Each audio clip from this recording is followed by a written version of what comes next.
할렐루야, 반갑습니다. 오늘도 이렇게 함께 다음 세대를 위한 다니엘 기도회를 함께 시청하고 계시고 우리 함께 예배드리게 되어서 정말로 기쁩니다. 이 예배를 통하여서 우리 다음 세대가 주께 돌아오길 소원합니다. 그리고 또 각 가정에 있는 모든 우리 가족들, 그리고 또 형제 자매들 함께 주를 위해서 달려나가는 그런 자들 되기를 소원합니다. 우리 함께 찬양할 때에 우리에게 은혜 주신 하나님께 감사하는 마음으로 또 기쁨으로 하나님 앞에 나아가길 소원합니다. 아멘.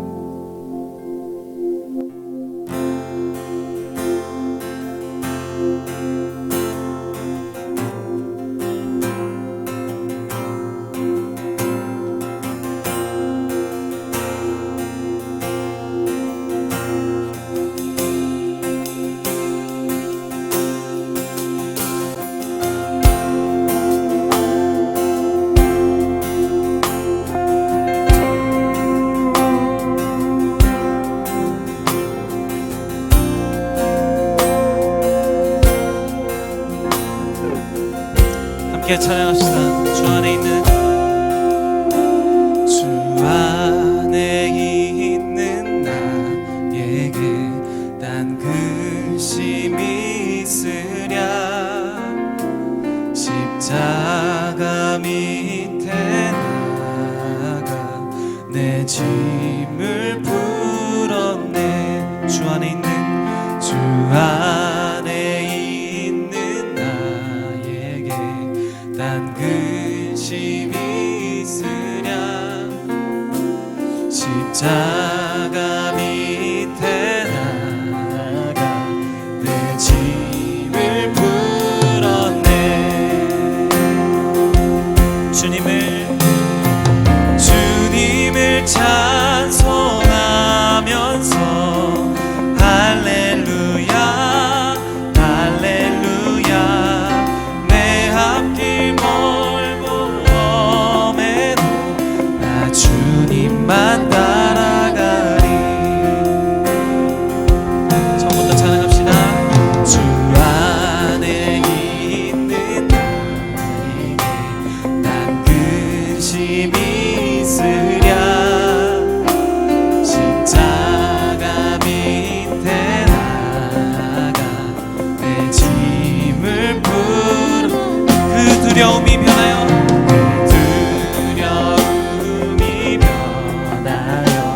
내 기도 되었고 전날의 한숨 변하여 내 노래 되었네. 주님을 찬송하면서 할렐루야 할렐루야. 내 앞길 멀고 험해도 주님만 따라가. 주님을 찬송하면서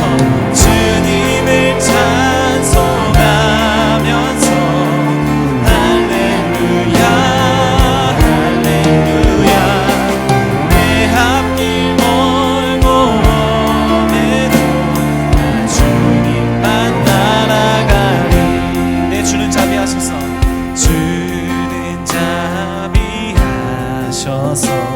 늘 함께 계시고 내 궁핍함을 아시고 늘 채워주시네. 내 주와 맺은 언약은 영불면하시니 그 나라가기까지는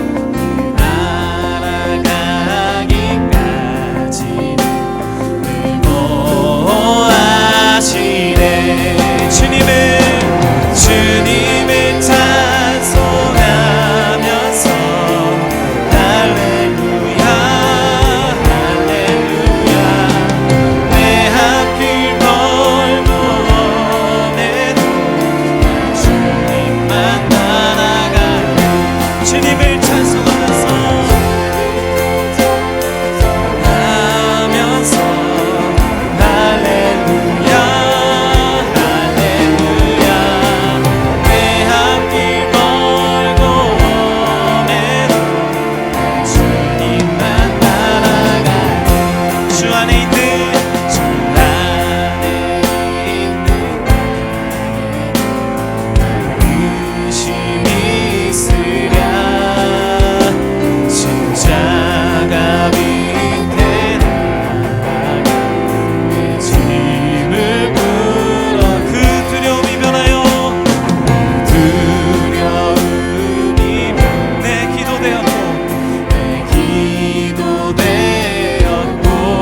이것이 우리의 고백입니다.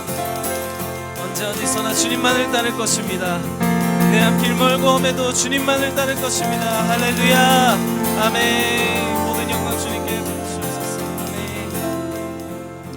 주님만이 홀로 영광 받으시길 소망합니다. 할렐루야. 우리 예수 이름이 온 땅에 흘러가기를 소원합니다. 할렐루야. 아멘.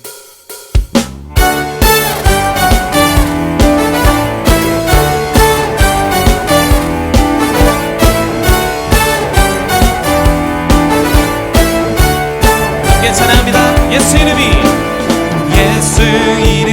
온 땅에 퍼져가네. 잃어버린 영혼 예수 이름, 그 이름 듣고 돌아오네. 한 번 더. 예수 이름이 온 땅에 퍼져가네. 잃어버린 영혼 예수 이름, 그 이름 듣고 돌아오네. 예수님 기뻐 노래하시니 잃어버린 영혼 돌아올 때. 예수님 기뻐 춤추시니 잃어버린 영혼 돌아올 때. 한 번 더. 예수 이름이 온 땅에 선포되네. 하나님의 나라 열방 중에 임하시네. 한 번 더. 예수 이름이 온 땅에 선포되네. 하나님의 나라 열방 중에 임하시네. 기뻐 노래하시니 그 맘이 주께 돌아올 때. 하나님 기뻐 춤추시니 예수님 기뻐 노래하시니 잃어버린 영혼 돌아올 때. 예수님 기뻐 춤추시니 잃어버린 영혼 돌아올 때. 예수 이름이 온 땅에 퍼져가네. 잃어버린 영혼 예수 이름, 그 이름 듣고 돌아오네. 예수님 기뻐 노래하시니 잃어버린 영혼 돌아올 때. 예수님 기뻐 춤추시니 잃어버린 영혼 돌아올 때. 예수님 기뻐 노래하시니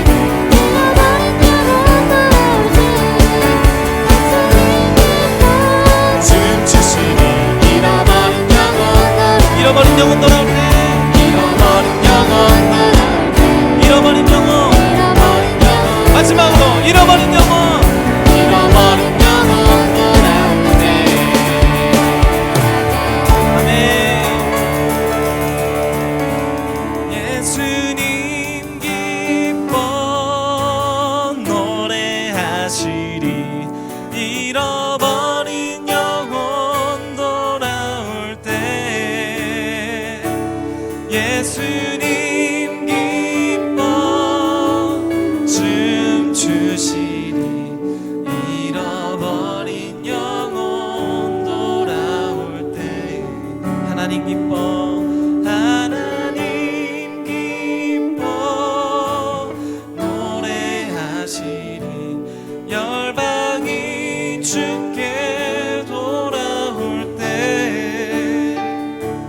하나님 기뻐 춤추시리 열방이 주께 돌아올 때. 우리 하나님께서 기뻐 노래하신다고 하십니다. 예수님이 기뻐 노래하신다고 하십니다.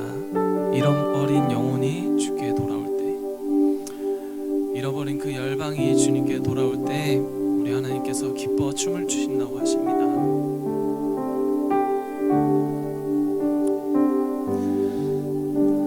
하나님께서 정말 사랑하시는 여러분, 그리고 저, 우리 여기에 모여있는 모든 각 사람 한 명 한 명이 주님께 돌아가기를 소원합니다.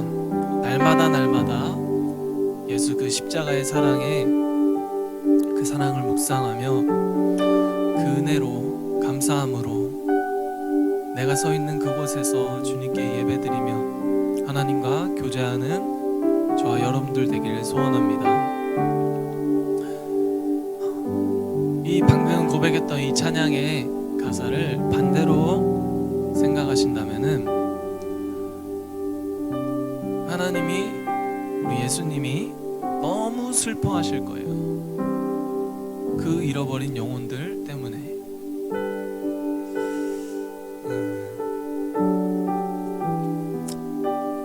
우리 함께 예배드리는 여러분들 가운데 이 하나님의 마음이 부어지길 소원합니다.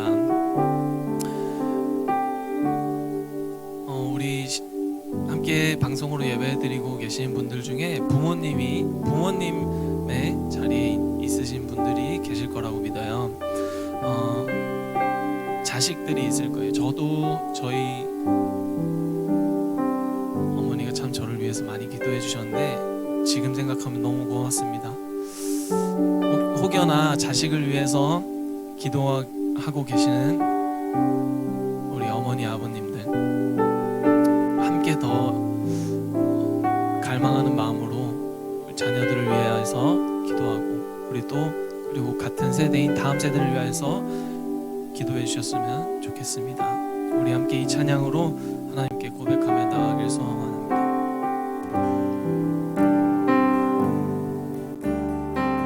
사망의 그늘에 앉아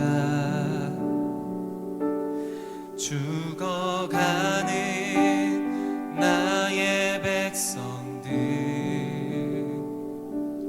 절망과 굶주림에 갇힌 저들을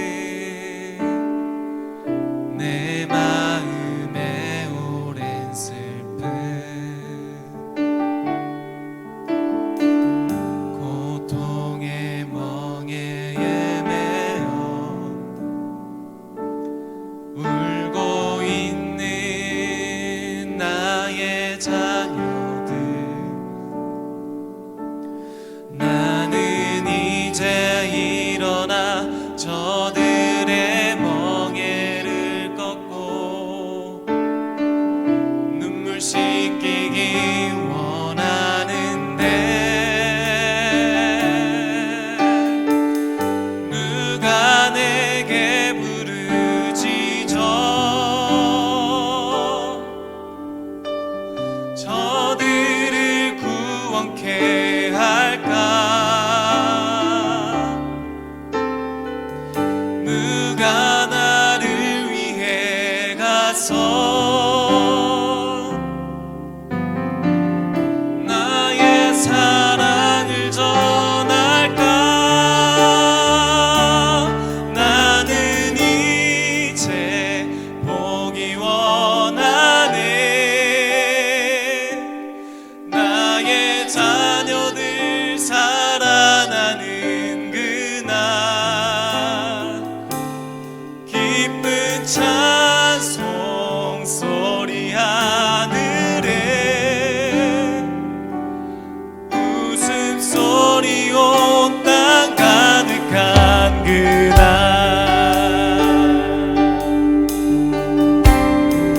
사망의 그늘에 앉아 사망의 그늘에 앉아 죽어가는 나의 백성들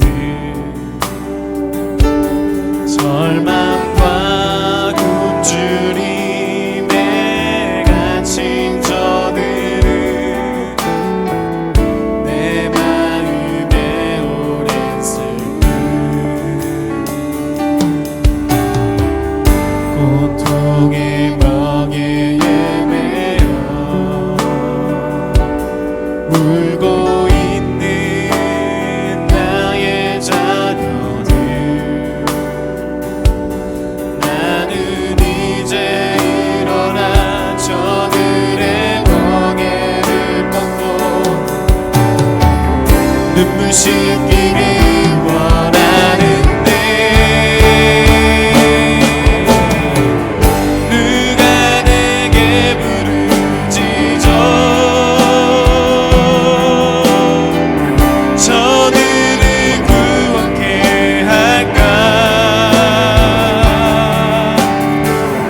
누가 나를 위해 가서 나의 사랑을 전할까. 나는 이제 보기 원하네. 나의 자녀들 사랑하는 그날 기쁜 찬송 소리 하늘에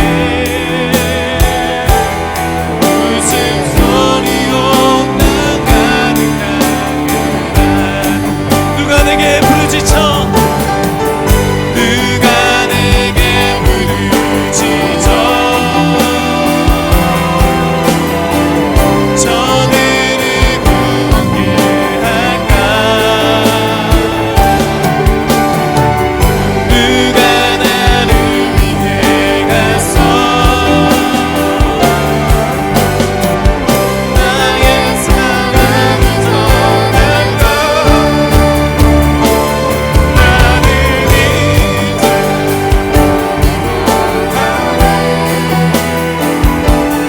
나의 자녀들 사랑하는 그날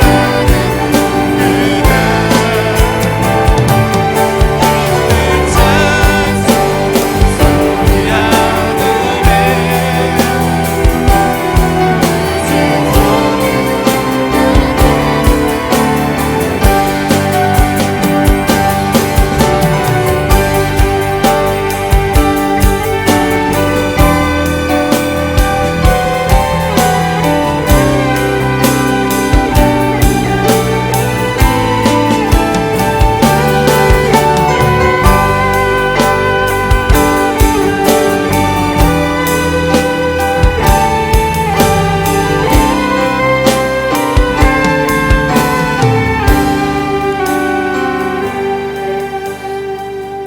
누가 내게 부르짖어 저들을 구원케 할까. 누가 나를 위해 가서 나의 사랑을 전할까. 나는 이제 보기 원하네. 나의 자녀들 사랑하는 그날 기쁜 찬송 소리 하늘에 웃음소리 온 땅 가득한 그날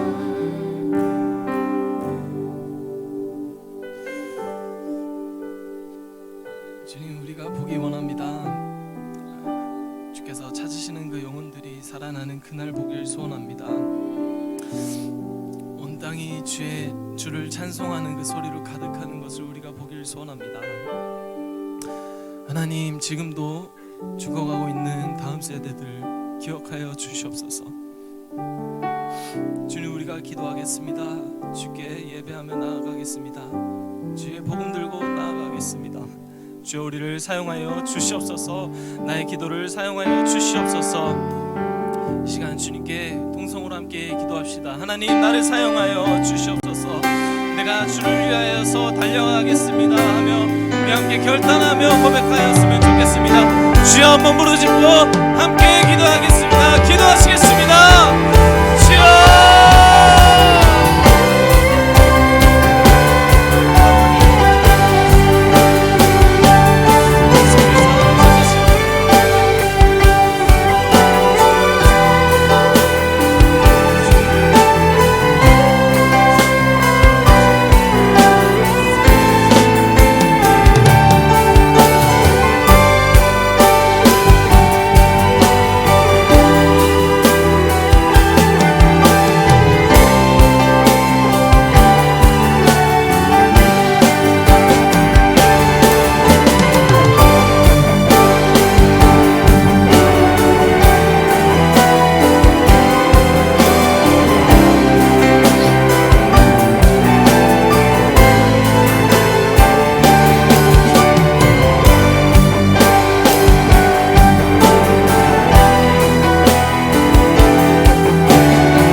안녕하세요. 반갑습니다. 수원 명성교회 이미선 집사입니다.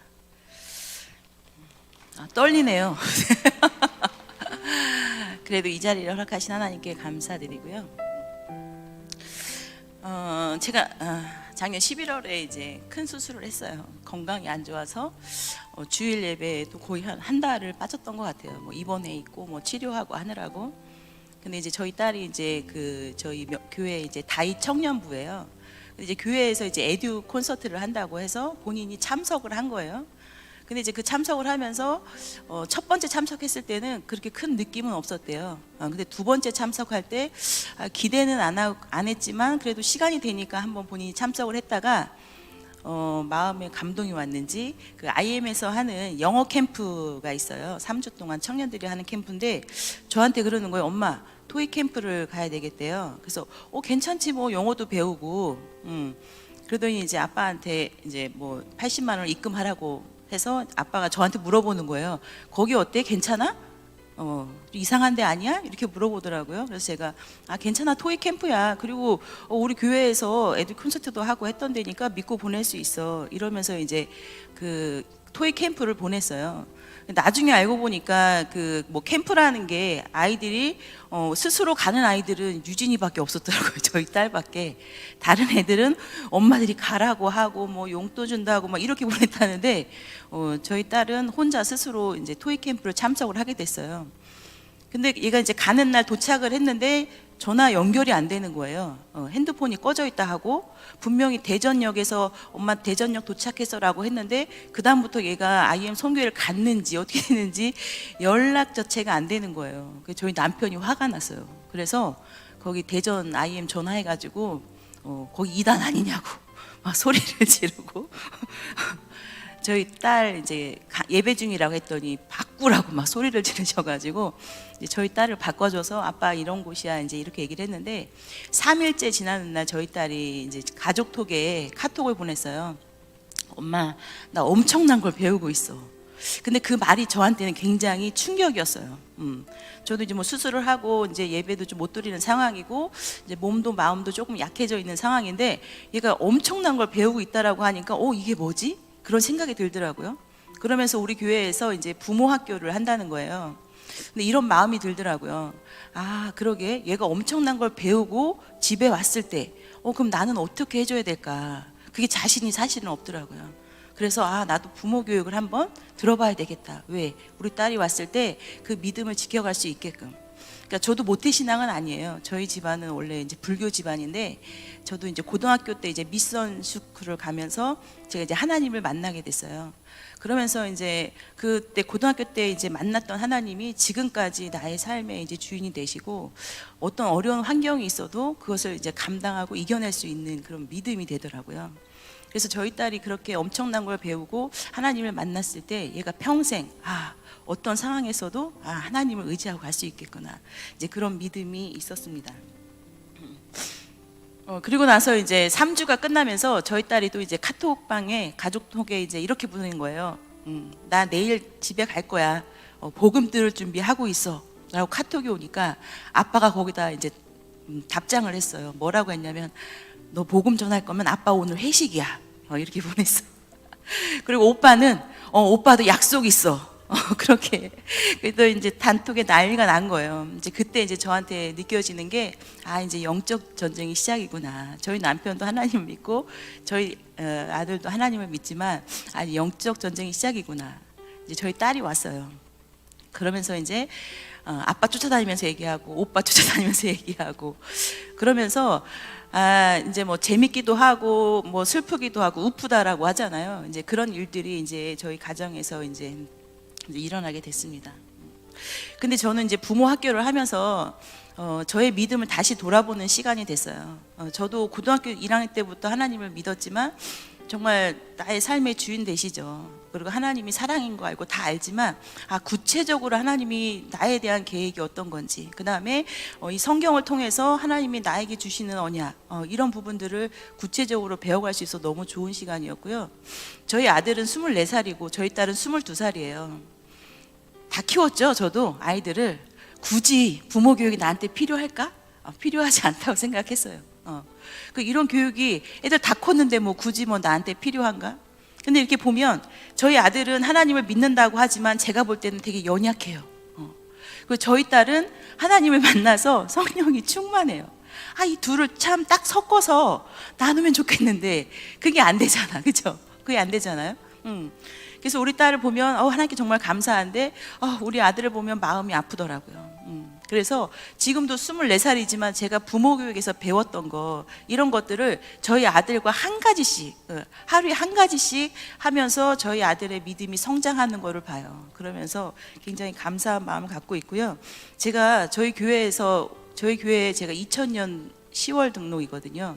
제가 2002년 1월부터 지금 19년째 유치부 교사를 하고 있어요.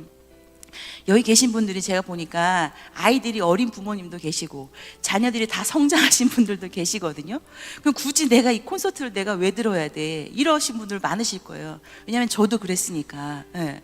근데 제가 19년째 유치부 교사를 하면서 저는 평생 이제 교사를 하기로 이제 작정을 했는데, 그러니까 이 6세, 7세 아이들을 보면 너무 예쁜 거예요. 근데 이 아이들이 정말 하나님을 만나서 평생 자로나 우로나 치우치지 않는 믿음을 가지고 정말 믿음의 대를 이어가는 이런 아이들이 됐으면 좋겠다. 그게 늘 제가 아이들을 보면서 이제 기도하는 제목인데, 누가 어제 저한테 그러시더라고요. 국제학교, IM 선교회 국제학교로 가는 아이들은 정말 복 있는 아이들이죠. 왜? 든든한 후원자가 있잖아요. 어떤 후원자? 거기 가서 하나님을 만나니까 하나님은 후원자가 있고, 또 거기를 지지해주고 도와주는 선교사님들 계시고, 그 다음에 물질적으로 도와주는 부모가 있고, 얼마나 행복하겠어, 그죠? 근데 그 국제학교를 못 가는 아이들은 어떻게 해요? 갈 수 없는 아이들. 이 아이들은 누가 책임을 져야 할까요? 그런 걸 생각하니까 가슴이 아프더라고요. 저도 이제 그 아이들 둘을 미국 유학도 보내고 저희 딸은 성악을 하잖아요. 거의 한 8년 동안 한 달에 한 300에서 500 이렇게 돈이 들어갔어요.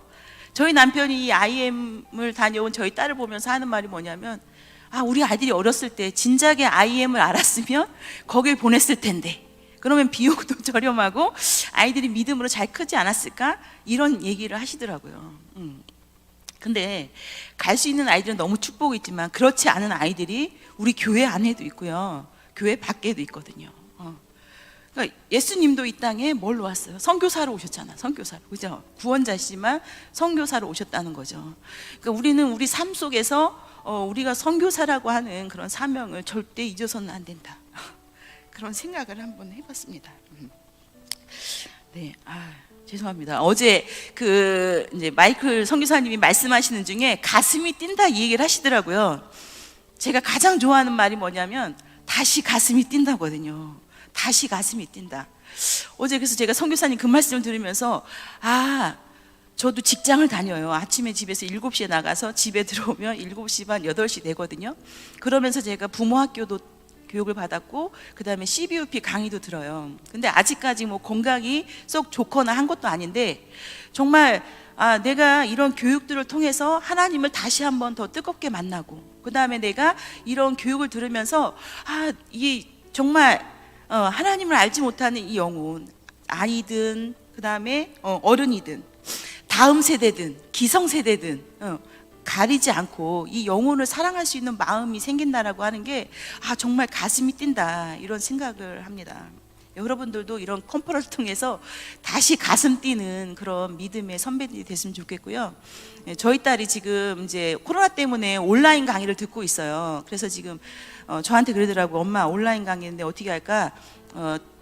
IM 가서 좀 섬길까 하더라고요. 그래서 제가 그랬어요. 유진아, 내가 할 수 있을 때, 그 다음에 내가 할 수 있을 때 우리는 늘 하나님 앞에 최선을 다해야 돼. 너가 지금 시간이 이렇게 많잖아? 그 다음에 온라인 강의지. 그럼 너가 가서 온라인 강의도 들으면서 학교 공부도 하면서 그 아이들 섬기면서 배울 수 있다는 거는 얼마나 정말 감사한 일일까. 전 늘 그렇게 생각하거든요. 오늘 아까 아침에 목사님이 새벽기도 안 왔다고 저한테 얘기하시더라고요. 건강이 아직 좀 좋진 않아요. 그런데 내가 할 수 있는 시간과 내가 할 수 있는 또 환경, 그 다음에 내가 할 수 있는 몸을 찾는다라고 하는 거는 굉장히 어려운 것 같아요. 내가 지금 처해진 환경 속에서 정말 내가 하나님을 위해서 무엇을 할까? 최선을 다한다라고 하면 그게 우리가 정말 하나님께 받는 축복이지 않을까 생각을 합니다. 여기 계신 분들이 이 컨퍼런스를 통해서 죽어가는 영혼들을 살리는 그런 선교사님이 되시기를 축복하겠습니다. 감사합니다. 안녕하세요. 저는 경기 한다연구소 스텝을 맡고 있는 수원명성교회 김은아 집사입니다. 반갑습니다. 저는 오늘 태안 단일 TCS 국제학교에 다니게 된 저희 아이들 이야기와 그다음에 제가 한다연구소 스텝으로 섬기게 된 또 저의 이야기도 짧게 나누고 싶어서 나왔습니다. 저희 아이들은 어제 여기 보셨었죠, 아이들. 그 중에 이제 아이들이 있었는데요. 지금 13살 6학년 아들 쌍둥이입니다.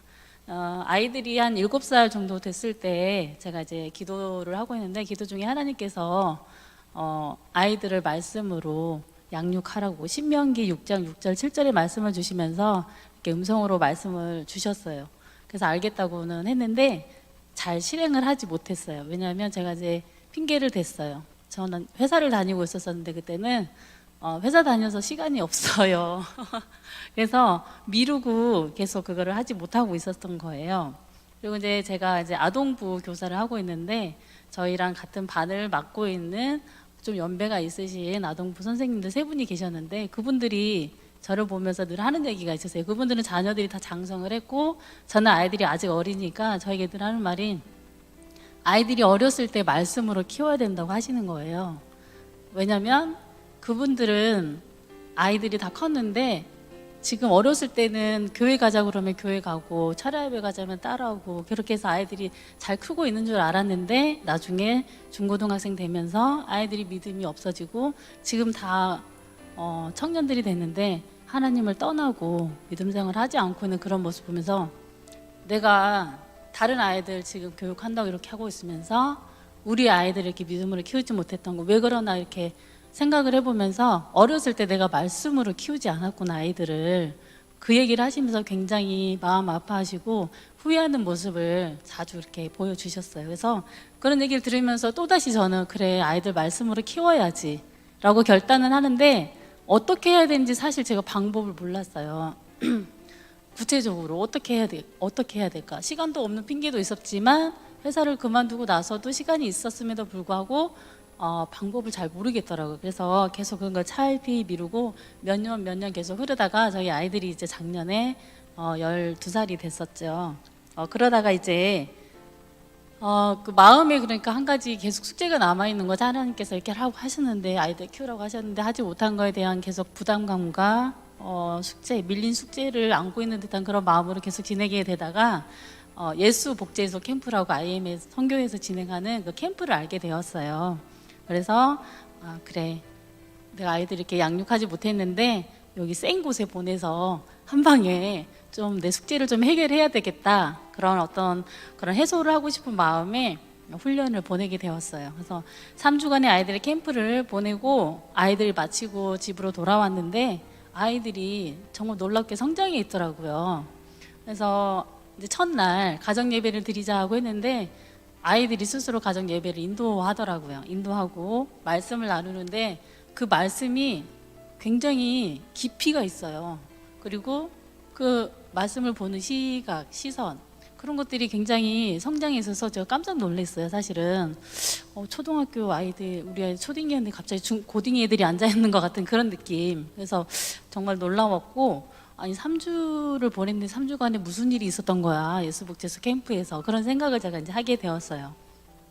근데 아이들이 그것에서 멈추지 않고 TCS 학교를 보내달라고 요청을 하더라고요. 엄마 아빠 힘드시겠지만 여기 좀 보내주시면 안 되겠냐고 정중하게 부탁을 하더라고요 아이들이.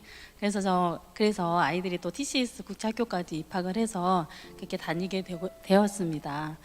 가정에서 신앙의 전수가 되지 않아서 지금 저희들이 이렇게 믿음의 세대들이 없어지고 미전도 종족이 됐다고 하잖아요.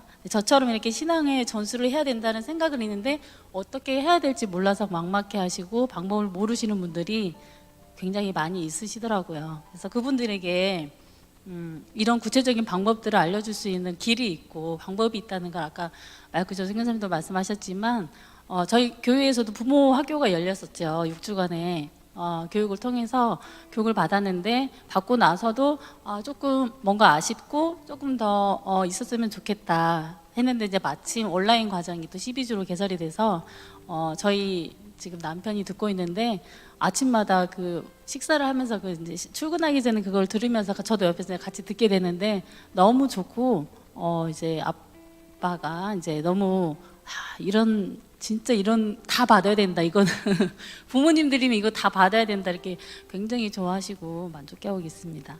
자 이제는 저의 이야기 짧게 해보려고 하는데요. 교회마다 이렇게 보이지 않는 곳에서 기도하는 분들 계시잖아요. 네. 근데 특별히 다음 세대 위에서 기도하는 분들이 반드시 계세요.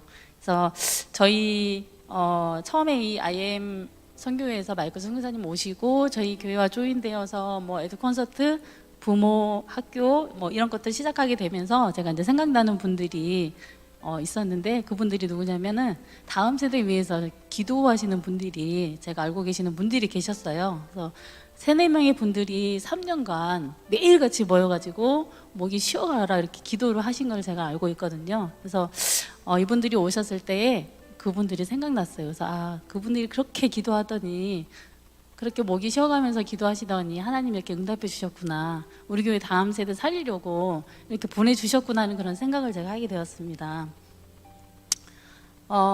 그래서 이제 부모교육 학교를 받고 그다음에 CBUP 과정을 이제 알게 되어서 그거를 이제 신청을 하려고 이게 CBUP가 어떤 과정인가 이렇게 들여다봤더니 거기에는 이제 교육 선교사로서 이렇게 양성하는 것도 있고 그다음에 가정에서 아이들 신앙에 전수할 수 있는 가정 선교사로 양육하는 그런 그걸 희망하는 분들이 신청할 수 있다고 해서 제가 이제 그래 이거 배워서 우리 아이들 우리 아이들 둘 잘 양육해야지 하는 그런 마음에 제가 이제 신청을 하게 되었어요.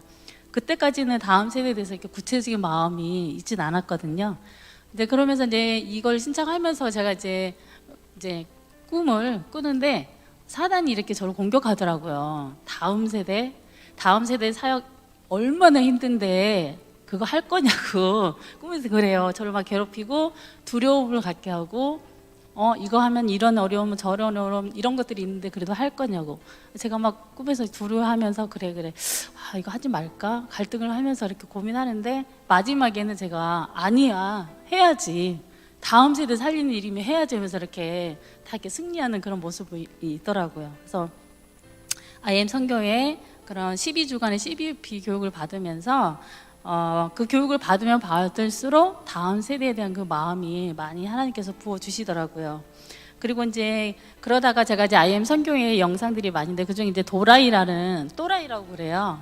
도라이라는 그런 아이들이 있어요. 돌아다니면서 복음을 전하는 그런 영상을 제가 하나 접하게 되었는데 거기를 보니까 아이들이 그 시내 한복판에서 모여가지고 막 찬양하면서 기뻐하면서 뛰는 그런 모습을 제가 보게 되었어요. 근데 저는 그걸 보면서 좀 충격을 받은 것 같아요. 이 아이들이 어떤 아이들인가 대한민국에서 입시지옥에서 허덕이는 그런 아이들이 아니고 휴대폰, 게임기, 온갖 미디어에 노출되어서 정말 영적으로 죽어가고 있는 그런 아이들이 아니고 그 다음에 꿈도 미래도 없고 최고의 꿈이 건물주가 아닌 그런 아이들이 아니고 정말 복음 안에서 기뻐하며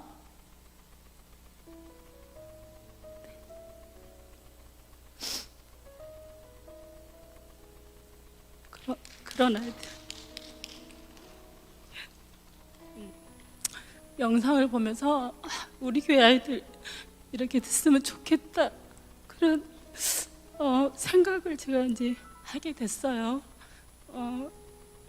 그래서 이런 꿈이 생기니까 제가 이제 이거를 간절히 바라게 되니까 이제 저를 아시는 분 여기 또 개인적으로 많이 계시는데 제가 이렇게 뭘 앞에 나서서 하는 성격이 아니에요. 그리고 이제 이 간증도 저희 남편이 제발 좀 앞에 나가서 해보라고 제가 자꾸 다른 사람 이름을 거론했더니 나가서 해보라고 이렇게 뒤에서 하는지 말고 해서 이제 준비를 하게 됐는데 그냥 하게 돼요. 이 일을 제가 나 이런 사람이 아닌데 이런 사람 아닌데 여태까지 이렇게 해본 적 없는데 그런데 제가 하고 있어요. 계속 그 일을. 그래서 같이 했으면 좋겠어요.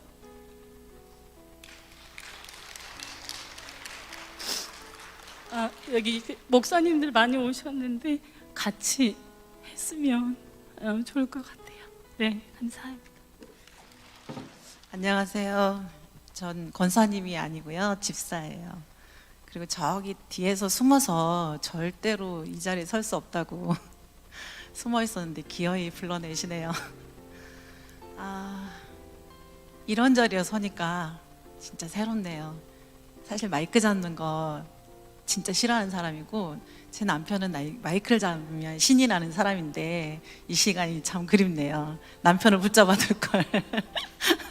좀 전까지 같이 봉사하다가 출장이 있어서 나갔고요.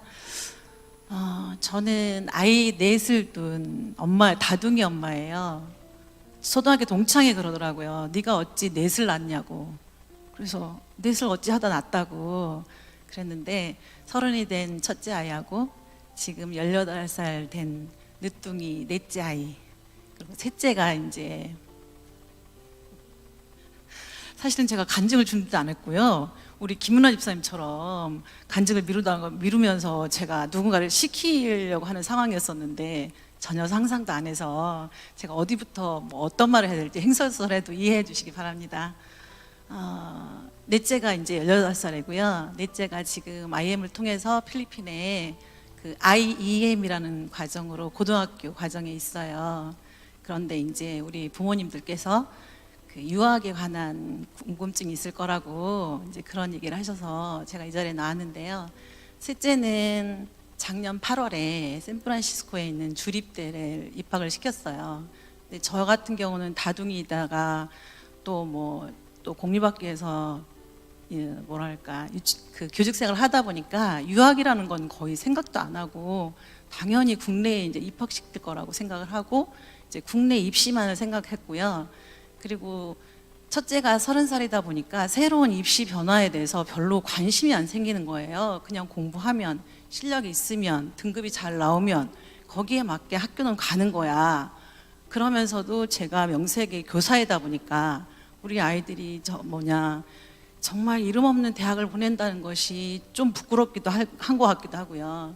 또 하나님을 믿는 사람으로서 열심히 살았다고는 하는데 아이가 그렇게 되면 어쩌나 하는, 겉은 전혀 그런 거 아니면서도 속은 솔직히 말하면 그런 자존심 상하는 그런 부분도 없지 않아 있었어요.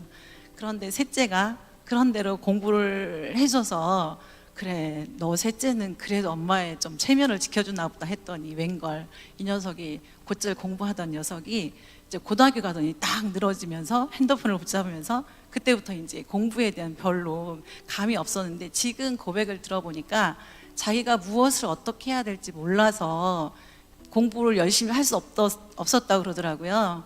제가 그러면서 2017년도 2월에 명퇴를 했습니다. 명퇴를 한 이유가 두 가지였었는데요. 하나는 좀 젊었을 때 하나님을 좀 더 알아보고 싶은 그런 마음이 있었고요. 하나는 남의 자식 키우다가 내 자식 어디로 보낼지 모르겠다, 어디로 굴러 떨어질지 모르겠다, 그런 염려를 가지고 사실은 제가 명퇴를 서둘러서 나왔습니다. 그리고 셋째가 이제 고2 때 나왔는데요. 이제 그때 제가 이 녀석을 손을 잡고 이제 여기 모 학원을 갔어요. 그랬더니 학교 수업을 끝나고 학원에 와서 2시까지 공부를 시키는 거예요. 새벽 2시까지. 그러면 제가 결사반대해도 어쨌든 2시까지 공부를 해야 되고, 그럼 학교에 가서 뭐 하니? 그러면 안 자는 척하고 이렇게 자다가 학원에 와서 이 공부를 했노라고. 그랬는데 이제 기대를 안고 성적이 올라가더니 희한하게 수능에서 성적이 정말 상상치도 못했던 성적이 나왔어요. 내신 성적은 점점 올라가서 왔는데 수능에서 성적이 떨어지다 보니까 이 녀석이 2시까지 공부했던 것이 아깝다고, 자기는 도저히 자기가 원하지 않는 대학이 아니면 안 된다는 거예요. 근데 성적으로 들어갈 수 없잖아요. 자기가 원한다고 들어갈 수 없는데, 그러면서 이 녀석이 슬쩍 꺼내는 소리가 유학이었었어요. 유학. 깜짝 놀랐죠. 어떻게 유학을 가니? 왜냐하면 유학에 대해서 주변에 유학을 간 사람이 그 당시는 없었고요. 어떻게 보내야 될지도 모르겠고, 또 첫 번째로는 돈이 굉장히 많이 든다는 어떤 그런 생각 때문에 당황스러웠었는데 마침 아빠가 넷째를 생각하고 유학에 대해서 조금 생각을 한 게 있더라고요. 그리고 조금 서민적으로 보낼 수 있는 케이스가 주립대를 보내는 경우라고 이제 그러면서 이제 궁리를 하고 있었는데 때마침 그 주립대를 보내는 유학원을 알게 됐어요. 유학원을 알게 되고 이제 건대하고 이렇게 연결된 그런 유학원이었는데요. 그 유학원을 거쳐서 지금은 샌프란시스코 주립대에 들어가 있어요. 지금 한 10개월 과정을 거치고 집에 와 있는데요. 10개월, 한 1년 동안 가 있는 동안에 저는 핸드폰을 잘 때도 옆에다 놓고 자고요. 그 다음에 일어나면 제일 첫 번째 이제 카톡을 보는 거죠. 방과 낮이 틀리니까 이제 사인을 주면서 잘 잤는지 적어라. 그 다음에 어디에 가서 일어났는지 한번 보내라. 이러면서 이제 카톡이 늘 옆에 있었고 그렇게 이제 우왕좌왕하면서 이제 그러고 있는데 유학원 과정에서 실질적 비용을 말씀드려야 되죠. 유학원 과정에서 한 5개월 정도 있었는데요.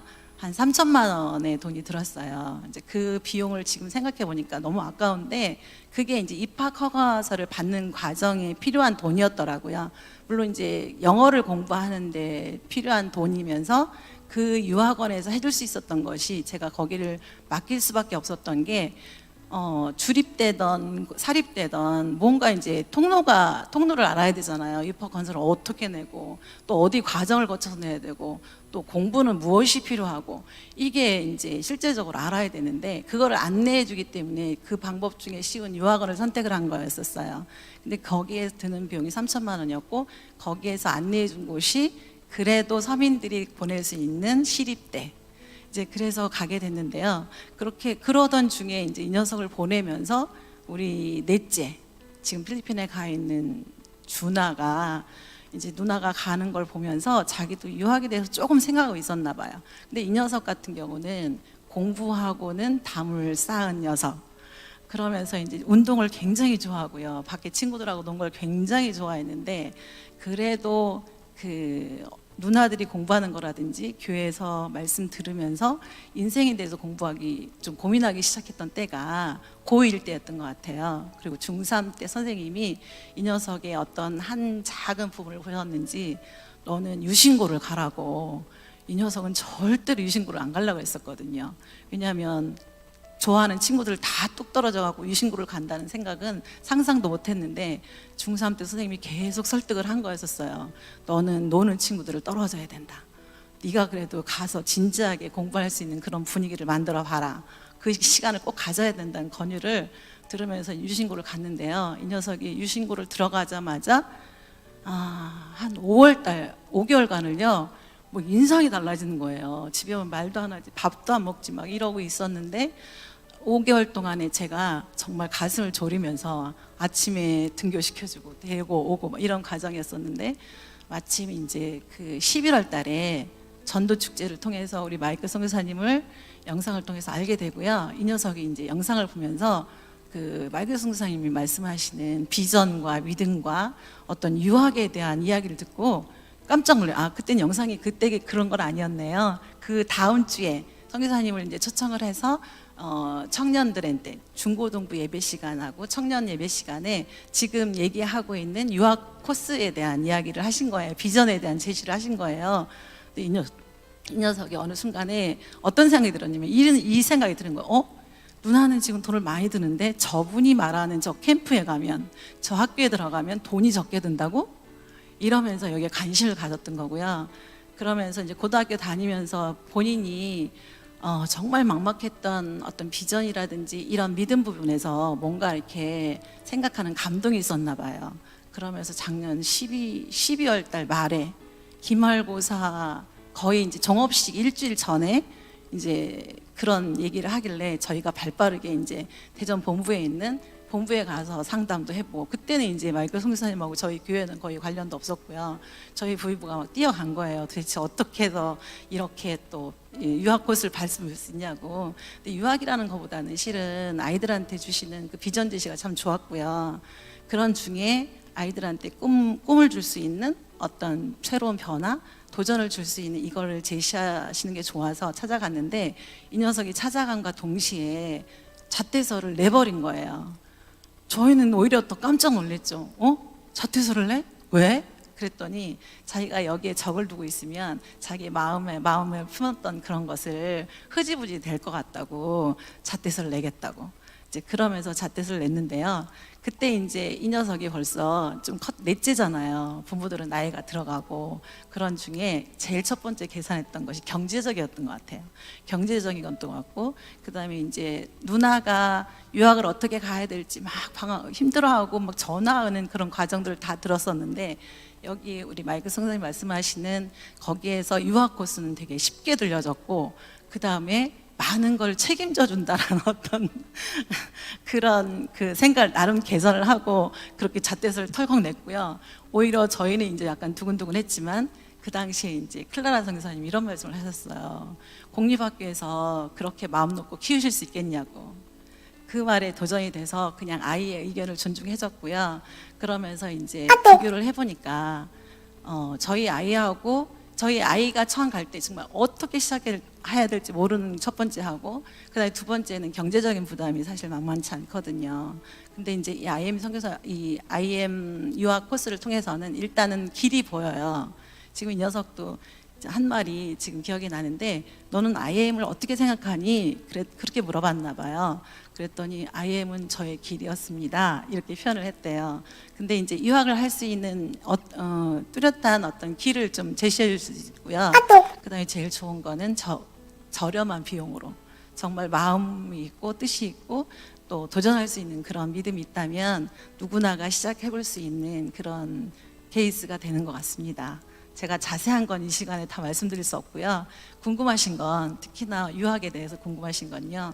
제가 뭐 그냥 정말 서민적인 수준의 주립대 수준이지만 안내해 드릴 수 있고요. 또 한 가지는 IM에서 안내해 주시는 그 유학 코스, 비전 코스 이 부분은 제가 믿고 설명해 드릴 수 있습니다.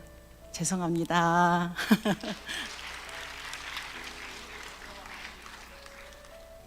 우리 넷째. 우리 준하를 아는 분들도 계실 거예요. 근데 우리 아이는 정말 제가 나쁜 별명을 하나 붙여줬는데요. 고삐 풀린 망아지였어요. 방 안에서 특히나 책상에서 이렇게 앉아 있는 거는 뭐 너무 싫어했고요. 왜냐하면 막 활동적이고 움직이는 거를 특히나 운동을 너무 좋아하니까 일단은 집에 오면 가방을 딱 내려놓고 나가서 운동하는 게 이 녀석의 일이었었어요.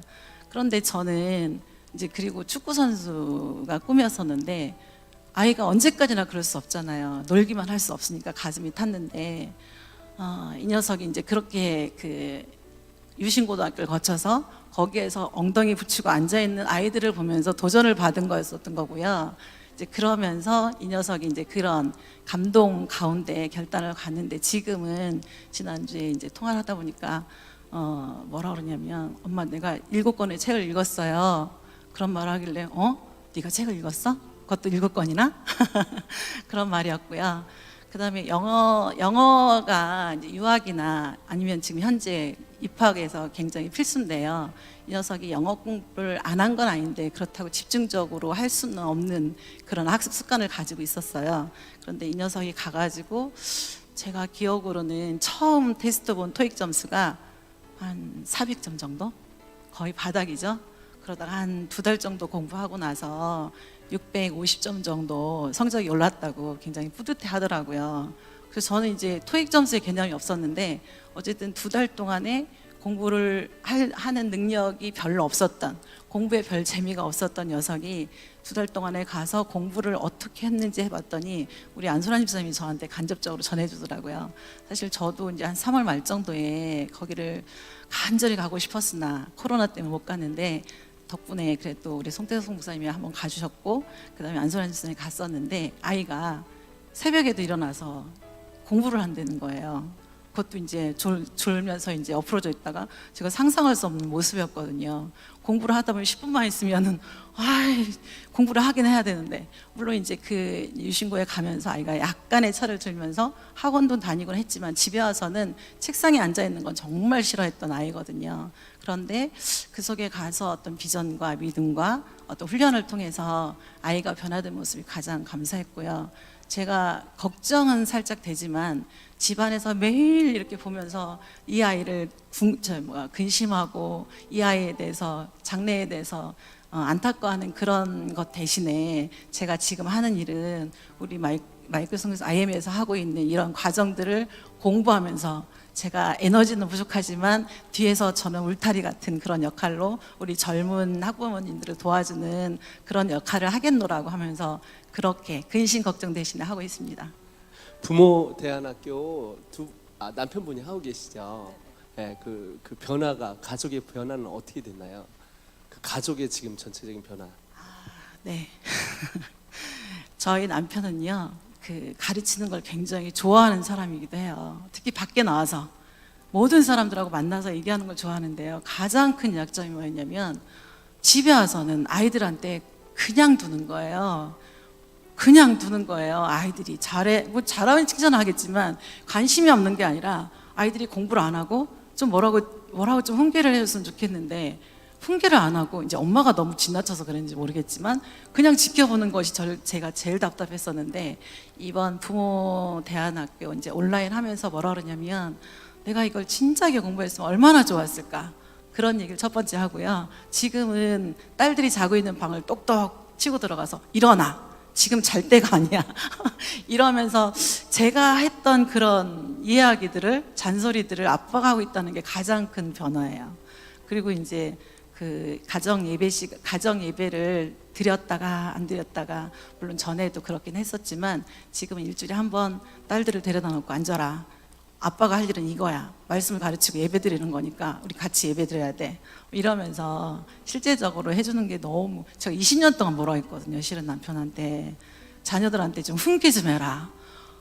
엄마만 혼자서, 이건 잔소리도 아닌 이 끝없는 얘기를 하다 보니까 엄마만 힘들지, 아이들은 아빠의 모습을 배우고 아빠가 다 허용을 해주니까 아빠를 따라가면서 자기들의 행동 수정이 안 된다, 그런 얘기를 했었는데 요즘에는 제가 그 역할을 안 해서 너무 감사해요.